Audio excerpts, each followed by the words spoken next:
Is anyone carrying a gun tonight?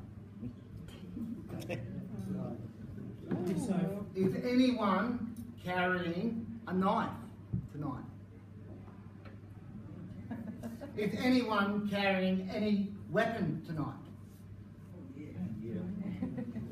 Is anyone going to assault me tonight? It's your birthday. I'm so relieved. I'm so relieved. My fear is gone. Madam Toastmaster, fellow Toastmasters and guests, you might be wondering why I asked those questions tonight. What I want to achieve firstly is to define the difference between fear and ego when it's in relation to public speaking. Let me say that again. I want to achieve firstly is to define the difference between fear and ego in relation to public speaking. Fear, or real fear, is when your life is endangered, such as someone pointing a gun at you, coming at you with a knife, or wanting to throw you off a cliff. That is real fear. Fear was given to us as a motive to avoid physical harm and death. Are those things going to be happening to us here tonight or whenever we speak in public? No, of course not. But most often it's our ego, the self-esteem and self-image.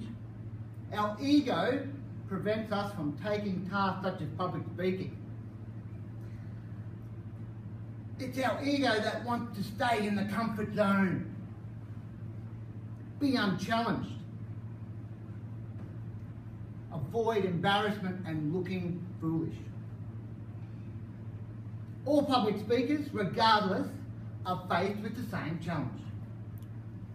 So whether it's President Obama speaking at the University of Queensland in the G20 summit, or my niece, 11-year-old Paige, who is giving her nomination speech to be school captain up at Sandgate Primary School. The challenge is the same. The challenge is the same. Just like the song from Ben Lee, we're all in this together. So now, we know it's not fear or real fear that stops us from speaking in public. Let's recognise there are certain elements that cannot be overlooked when speaking. Volume, voice control. What's the point of getting up and speaking if the audience cannot hear you, Marco? Yes, thank you. It doesn't matter how well the speech is written if no one can hear you. We cannot compromise on volume. Structure. I say that like an Aussie bloke. Structure. What is structure and why is it so important? Isn't structure just a plan? I think it is. It gives the speech some order. It helps it flow. What's the point if you don't have any order in the message you're wanting to convey? How is the audience expected to understand the speech if there's no structure? Practice. Practice. Does practice make perfect? What's the difference between a good speech and a brilliant speech? I read somewhere it's about 100 speeches. 99 to go.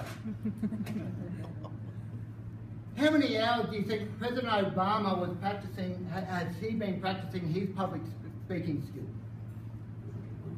I know for a fact Paige, my niece, spent days and weeks practicing before she gave her nomination speech, which paid off as today was her first day as school captain of Sandgate Primary School.